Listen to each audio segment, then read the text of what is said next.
Mesdames et messieurs, bonjour et merci de votre fidélité au programme Décryptage, une émission de Vox TV consacrée à la profondeur de l'actualité et à la compréhension de certains événements.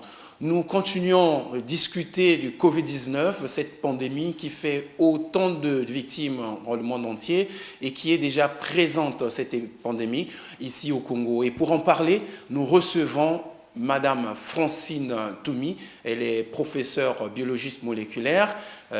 Tous les Congolais la connaissent et nombreux l'ont même réclamé à venir à ce programme pour discuter de cette pandémie un peu mystérieuse. Madame Francine Toumi, bonjour. Bonjour. Comment vous allez? Je vais bien, merci.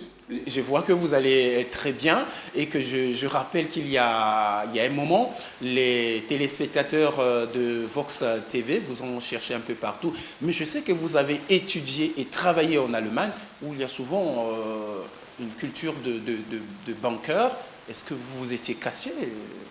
Non, pas du tout, parce qu'avec cette épidémie, effectivement, on nous recommande le confinement, mais j'étais en train de travailler, je continue de travailler avec mon équipe et puis à interagir avec les collègues. Et c'est des bonnes discussions alors?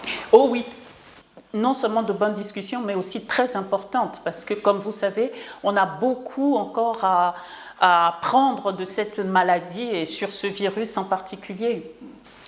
Alors, professeur Francine Toumi, l'épidémie, coronavirus, on dit nouveau coronavirus, Covid-19, c'est quoi ce mystère, vous, en génétique, en biologie moléculaire, c'est quoi ce mystère? Il ne s'agit pas en fait d'un mystère. Donc, ce nouveau virus a été mis en évidence donc, en Chine. Donc, suite à cette épidémie en décembre 2019 à Wuhan, et les chercheurs chinois ont séquencé ce virus responsable donc, de détresse respiratoire, de syndrome respiratoire sévère chez de nombreux patients et ont montré qu'il s'agissait d'une séquence d'un coronavirus différent de celui de 2003, proche de celui de SRAS, exact, proche d'un coronavirus trouvé chez la chauve-souris, mais avec des mutations différentes qui faisaient qu'il a pu passer de la chauve-souris à l'homme par un autre intermédiaire, point d'interrogation, est-ce le pangolin ou autre, et qui maintenant est infectieux et sévère, dangereux pour l'être humain. Et celui-ci est peut-être un peu plus virulent que... Alors génétiquement, il est différent. C'est pour ça qu'on l'appelle nouveau coronavirus. Il est plus virulent dans le sens où la transmissibilité est plus importante puisque une personne infectée peut en infecter 2 à 3. Et l'ancien était beaucoup moins transmissible, d'où sa virulence, effectivement. Alors, professeur Francine Toumi, nous avons le bonheur d'être reçus ici dans votre laboratoire, le laboratoire de la Fondation congolaise pour la recherche médicale. Et vous travaillez beaucoup plus pour le paludisme, nous y reviendrons, mais je suis sûr que vous avez ouvert quand même une brèche pour regarder ce virus. Qu'est-ce que ça donne? Alors, la Fondation congolaise pour la recherche médicale a donc ce centre dans lequel nous sommes, ce centre de recherche sur les maladies infectieuses, Christophe Mérieux. Comme son nom l'indique, nous travaillons sur les maladies infectieuses. Et comme maladie infectieuse, il n'y a pas que le paludisme. Nous travaillons aussi sur la tuberculose, la co-infection avec le virus, le VIH, et les virus qui sont responsables des maladies diarrhéiques chez l'enfant. Et l'année dernière, nous avons été très impliqués donc, dans les travaux sur chikungunya, l'épidémie de chikungunya qui a lieu donc à Pointe-Noire et dans le Kwilu. Et cette année, bien évidemment, nous travaillons sur SARS-CoV-2, qui est le virus responsable de la maladie à coronavirus de 2019. Et les recherches avancent? Les recherches avance, mais bien sûr, parce que toute la communauté scientifique mondiale est mobilisée et la communauté scientifique congolaise aussi. Donc, nous apportons notre contribution. Donc, je ne sais pas si sur le diagnostic. Oui. Bon, ça, c'est pas une contribution recherche, bon, mais toujours dans le diagnostic, dans la recherche, par exemple, avec nos collègues de l'IRD, l'Institut de recherche pour le développement en France, nous travaillons au développement d'un outil diagnostique encore plus puissant qui utilise la RT-PCR actuelle, mais aussi une méthode d'enrichissement du pathogène qui permet d'avoir une détection très sensible. Quelqu'un qui est très peu, mais vraiment très peu infecté, on le détecte. Nous travaillons là-dessus. Ça, c'est la recherche et nous espérons utiliser dans les 2 semaines ici au Congo pour pouvoir, par exemple, détecter l'infection chez les personnels de santé, de façon que dès qu'une personne est infectée, on puisse savoir immédiatement qu'elle est et la traiter et ainsi bloquer la transmission et évidemment aussi bloquer la maladie. Et ça, vous n'aurez pas besoin de la validation de l'OMS parce que c'est toujours le grand patron qui valide tout ce qui, surtout quand il s'agit de l'Afrique. Alors, la validation, c'est autre chose. Là, je parle de la recherche. Quand on fait la recherche, on fait des essais, on a des échantillons, on travaille. C'est pour ça qu'il y a des comités d'éthique de la recherche. Donc, on écrit un projet, un protocole qui est évalué et on le teste. Et après, on écrit des publications scientifiques qui sont mises à la disposition de la communauté scientifique qui évalue ce travail, qui apprécie ce travail. Et après, l'OMS, sur la base de tous les travaux produits par les scientifiques, émet des recommandations. Voilà. Et donc, nous allons tester ce nouvel outil, écrire nos résultats, publier nos résultats, et après, la communauté scientifique appréciera, parce que il y a beaucoup de choses en cours de développement en termes de diagnostic. Oui. Les tests de diagnostic rapide, il y en a plus de 200 qui sont en développement actuellement, de différents types. Donc, le vaccin, les traitements, donc il y a d'autres interventions, par exemple les protections de porte pour pouvoir réduire la transmission des interventions non médicamenteuses. Donc, la communauté scientifique est vraiment mobilisée et au Congo, ici à la Fondation, nous travaillons donc, je répète, sur le diagnostic, mais aussi, par exemple, pour essayer de comprendre l'immunité. Mais ici, on voit que vous êtes super équipé, à la différence peut-être des autres, certains de vos collègues de l'université Marie-Ngouabi, qui ont peut-être des petits cabinets médicaux ou bien peut-être rien du tout. Mais est-ce qu'il y a un pool, vous avez créé une espèce de fédération avec les autres chercheurs et que vous profitez de cet outil? Oui, absolument. Déjà, ici, nous sommes à la Cité de la Recherche. Donc, en plein milieu scientifique, nous interagissons avec les autres instituts. La porte du centre de recherche est ouverte aux autres scientifiques. Ceci est un premier point. Et puis, nous échangeons sous le leadership donc, du ministère de la Recherche scientifique. Nous réunissons avec les autres scientifiques congolais pour partager nos réflexions et nos idées pour pouvoir freiner cette épidémie dans le pays. Donc, la discussion est complètement engagée, oui. Mais on constate, professeur, que lorsque l'épidémie démarre en Chine en décembre, elle est très virulente. Arrivé en Europe, on parle de pandémie. Aux États-Unis, c'est la catastrophe. Mais après, en Afrique centrale, on a comme une espèce de bémol, ça se calme. Est-ce qu'il y a une explication scientifique? Alors, effectivement, quand on regarde les chiffres, on est un peu surpris. Pour le moment, on ne veut pas que la situation s'aggrave, mais on voit très bien que le nombre de décès, le nombre de cas, on est à un peu plus de 22 000 en Afrique, on est à plus de 2 millions dans le monde. Et 6 décès au Congo? Et 6 décès au Congo, et au Gabon aussi, peu de décès. Donc, effectivement, cela appelle des questions. Et en tant que scientifique, je suis interpellée. Évidemment qu'il y a des hypothèses. La première hypothèse, c'est de dire que peut-être qu'on n'a pas assez testé et que si plus on va tester, plus on va découvrir des cas, peut-être. Mais dans le même temps, il faudrait regarder les chiffres des consultations. Il y a beaucoup de paramètres qu'il faudrait regarder pour pouvoir avoir une image un peu plus précise de la propagation de l'infection dans nos pays. C'est ce qu'au Congo, nous sommes en train de faire et que les collègues dans les autres pays sont en train de faire. Mais là où c'est très intéressant, effectivement, l'hypothèse de l'immunité, elle est là. Est-ce qu'on sait très bien que les populations, suivant leur écosystème, leur environnement, ont des immunités différentes par rapport à certains pathogènes. Donc là, je ne veux pas dire que les populations africaines ou congolaises sont immunes contre ce... Je ne dis pas cela. Il faut regarder. Et c'est ce que nous sommes en train de faire. Il y a une grande étude mondiale de séroépidémiologie, l'étude dont je vous parlais, qui consiste justement à avoir donc des sérums des gens malades et non malades. C'est ce que nous sommes en train de faire.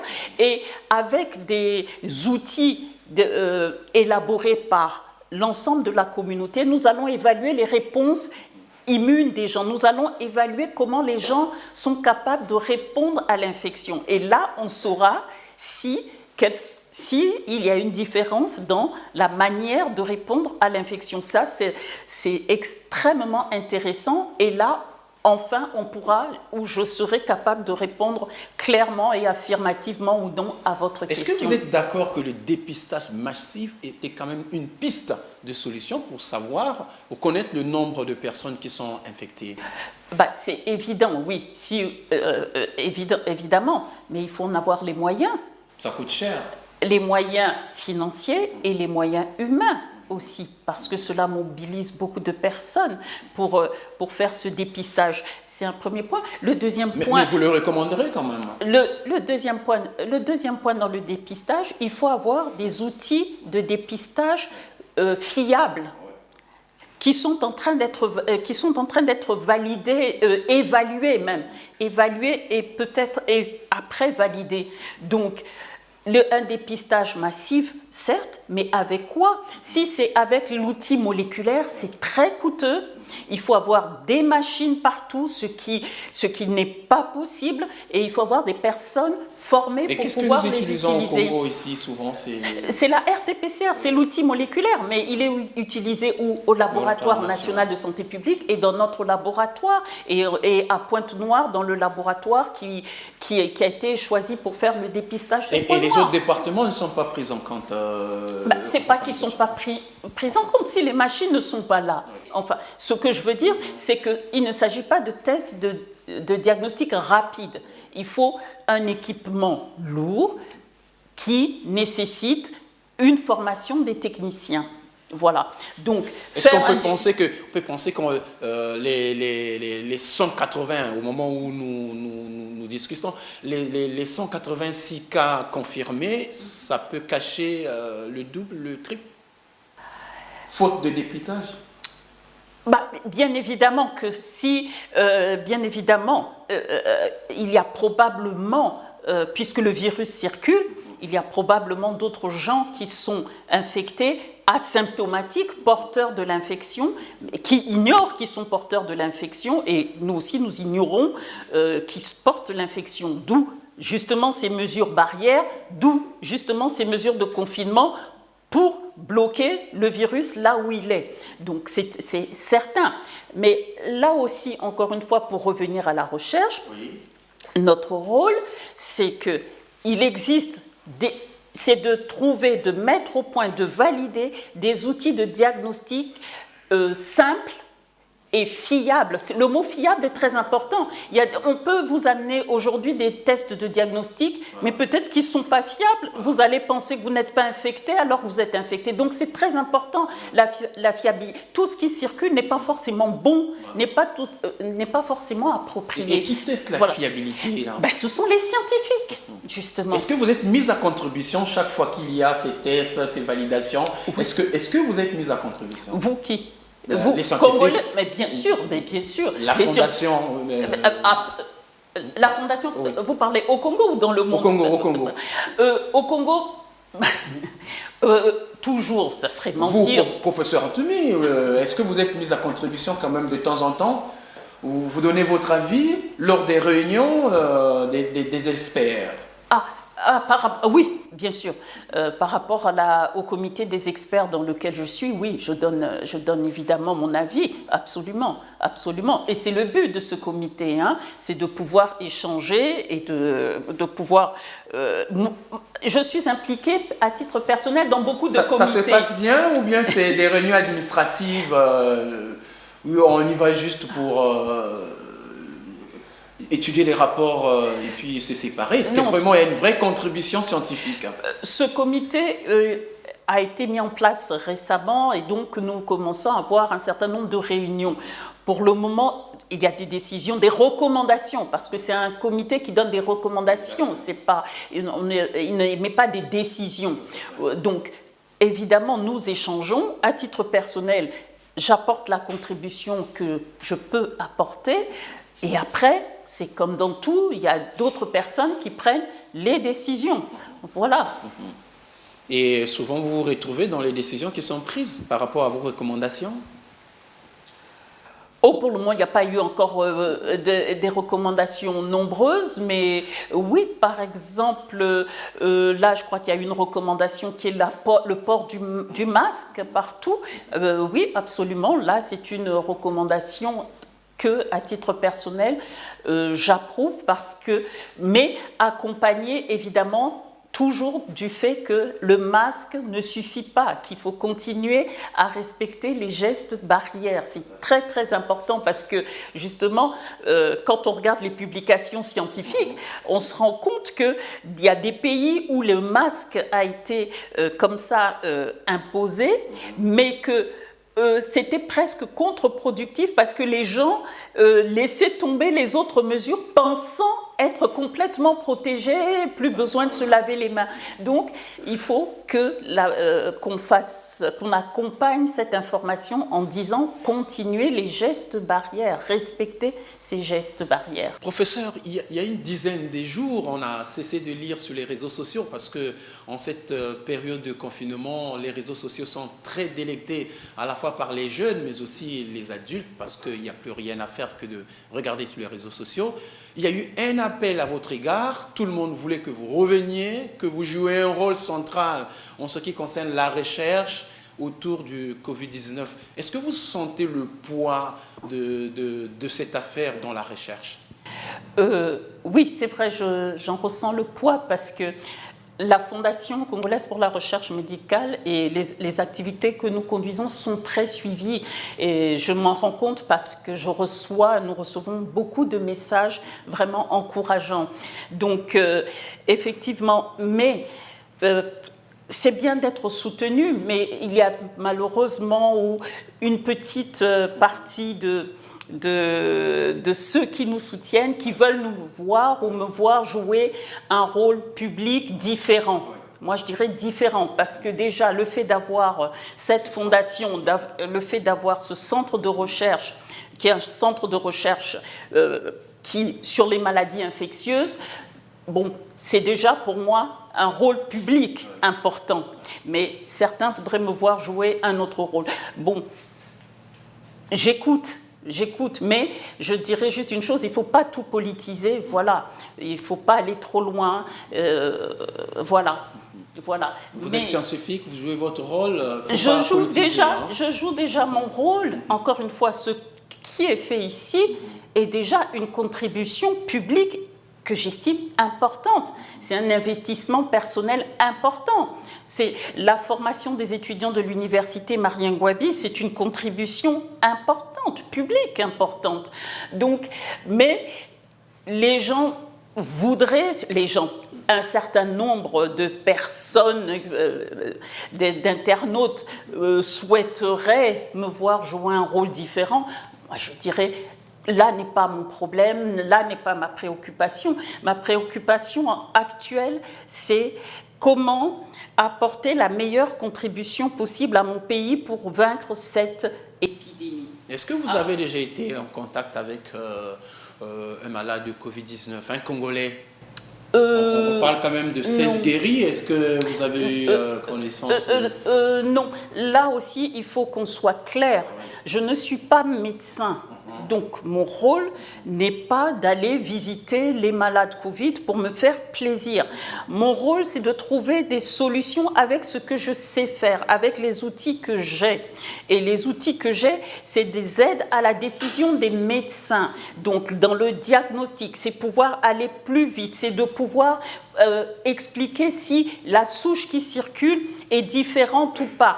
Parce que là, ça a des répercussions sur ceux qui travaillent sur le vaccin, par exemple. Parce qu'il faut voir que dans la recherche, on ne fait pas de la recherche, par exemple, pour soi. Déjà, on ne fait pas de la recherche pour soi, pas que forcément pour son pays. La recherche, la science, c'est quelque chose d'ouvert, qui doit servir, universel, qui doit servir à tout le monde. Donc là est mon rôle. Comprendre l'immunité dont on a parlé tout à l'heure, c'est très important parce que ça, ces réponses, cette recherche sur l'immunité va aider nos décideurs à prendre la décision de la fin du confinement. Parce que sur la base de quoi les autorités vont décider, hop, on arrête, on continue le confinement. Ce serait bien, mon rêve serait que ce soit sur la base des travaux scientifiques menés par les Congolais et que les autorités disent sur cette base, nous décidons de. Voilà, là je dirais oui. Nous avons vraiment joué notre rôle. C'est là ma position. Elle n'est pas ailleurs. Mais professeur, c'est vrai, vous n'êtes pas médecin, mais nous avons quand même 16 guéris. Souvent, on dit que c'est peut-être des fantômes, c'est des gens qu'on ne connaît pas et tout. La prise en charge des malades, vous avez aussi un retour? Ils sont réellement traités? Ah oui, je suis certaine, oui, absolument. Et là-dessus, je ne laisserai pas dire que les malades sont pas... non, les médecins, il y a 2 médecins qui sont morts, 2 médecins congolais. Donc, paix à leur âme, on doit respecter ça. Ce sont des gens qui ont donné leur vie pour leurs patients, qui ont été exposés. Donc, non, les patients congolais sont bien traités. Maintenant, ce qui se passe, c'est qu'effectivement, les traitements, quel est celui qui est le plus efficace? On n'en sait rien. C'est la recherche. À ce moment, par exemple, des études cliniques de comparaison de traitements qui peuvent nous orienter. Et peut-être au Congo, les comparaisons faites en Espagne ou en France sont pas les mêmes, ne donnerait peut-être pas les mêmes résultats au Congo. Donc c'est là où mon rôle en tant que scientifique, que chercheur, peut contribuer dans la prise en charge, pouvoir valider des traitements, parce que là aussi, la validation relève de protocoles scientifiques. Voilà. Donc, pour le moment, quand on dit qu'il y a 16 guéris au Congo, j'estime que c'est vrai qu'il y a 16 personnes qui ont été infectées, qui aujourd'hui sont guéries. Ils ont bien été traités, donc. Oui. Et finalement, vous comprenez bien ce débat sur la chloroquine? Oui, alors le débat sur la chloroquine, oui, absolument. La chloroquine qui est très bien connue en Afrique depuis des années. Absolument, et qui n'est plus utilisée, en tous les cas dans nos pays, pour le traitement du paludisme à cause de la résistance des souches. Ça, c'est une chose. Mais la chloroquine est utilisée encore pour traiter d'autres maladies, hein, n'est-ce pas? Donc, et il avait été très bien montré au laboratoire que la chloroquine, même il y a des papiers Artemisia in vitro, que ça bloque la multiplication des virus. Donc, ce traitement a été utilisé en Chine, avec succès semble-t-il, mais quand on lit les publications des uns et des autres, pour le moment, on ne peut pas se prononcer complètement sur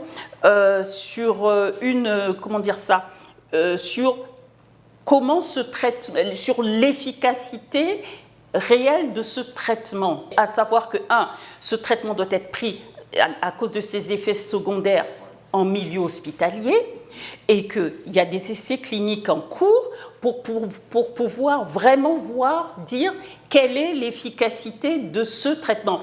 Est-ce dans la réduction de la charge virale? Comment fonctionne ce traitement et comment l'utiliser au mieux? Est-ce au début? Voilà, donc ces informations sont très utiles et il y a de nombreuses études, essais cliniques en cours. Et vous y travaillez aussi? Mes collègues en Allemagne y travaillent, oui. Mes collègues en Allemagne travaillent là-dessus. De mon laboratoire en Allemagne travaillent là-dessus. Donc, Il faut ces informations. Après, je ne rentre plus dans les débats de personnes et d'ego de scientifiques. Non, il y a des gens qui meurent. Il faut réfléchir pour la communauté, pas pour soi. Donc, ce débat est important. Mais là où j'avais un petit peu peur avec ce débat, et il n'y a pas longtemps, j'ai entendu à la radio, à la télévision, pardon, qu'il y avait 2 personnes qui étaient mortes parce qu'elles avaient abusé de chloroquine, pensant se traiter elles-mêmes contre Covid.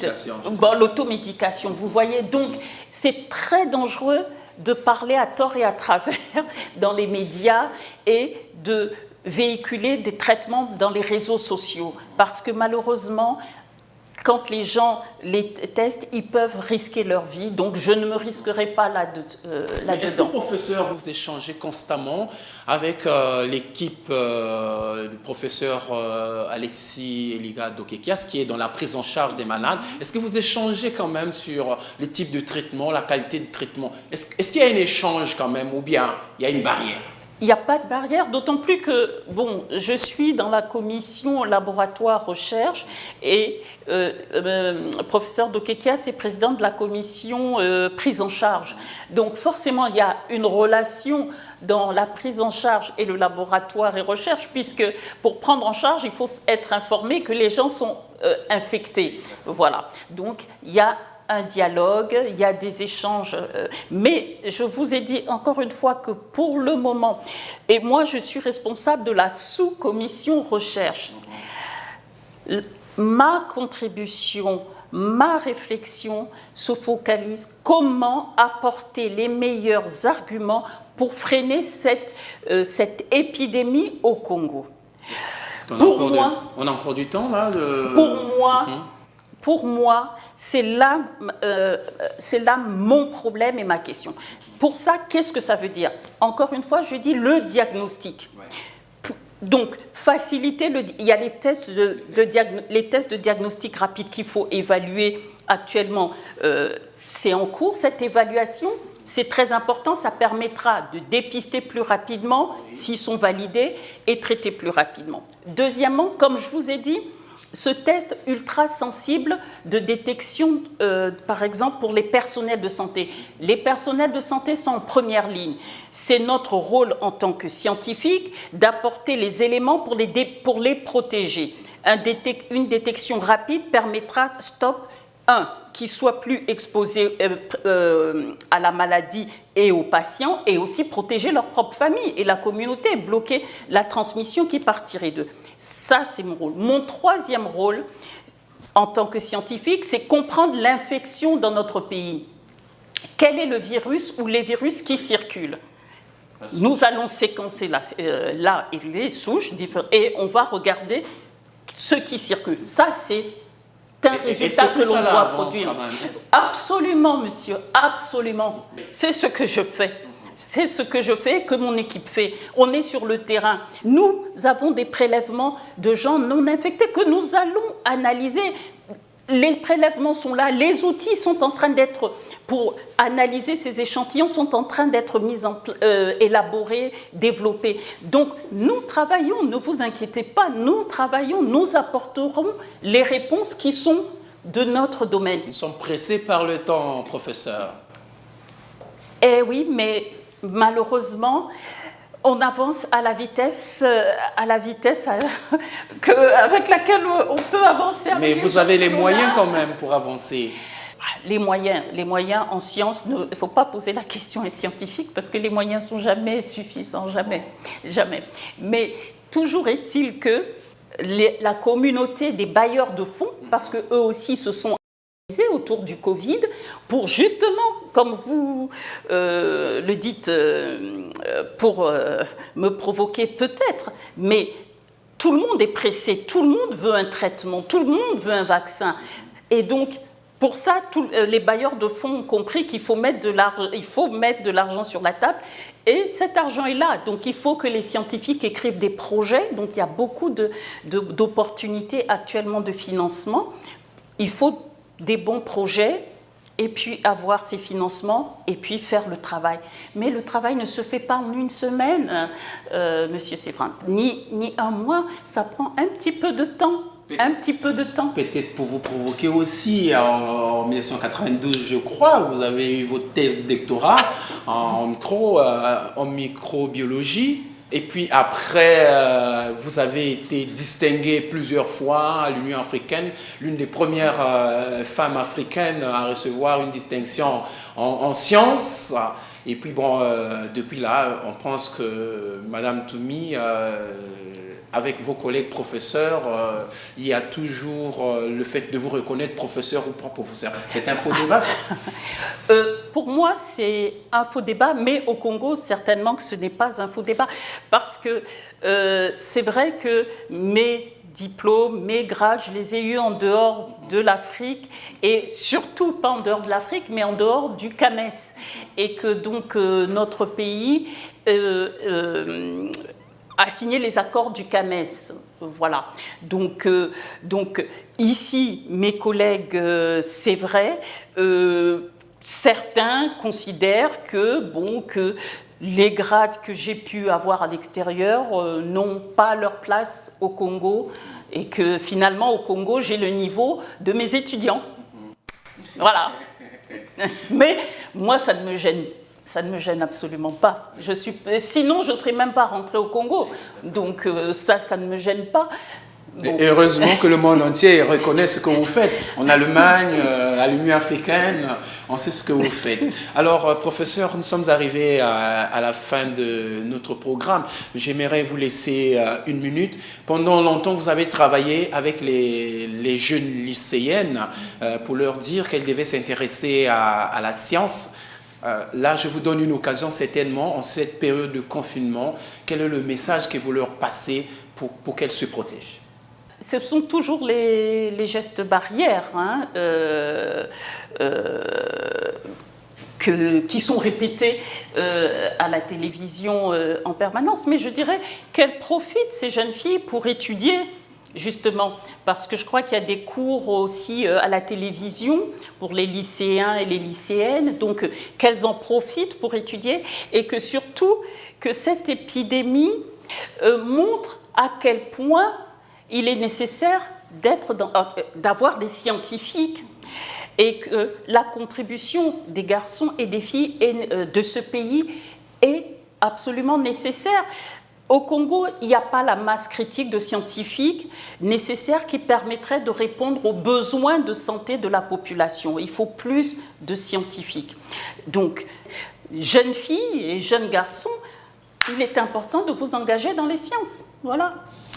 Mesdames et messieurs, merci beaucoup. Je rappelle que nous recevions professeur Francine Toumi. Elle est présidente de la Fondation congolaise pour la recherche médicale.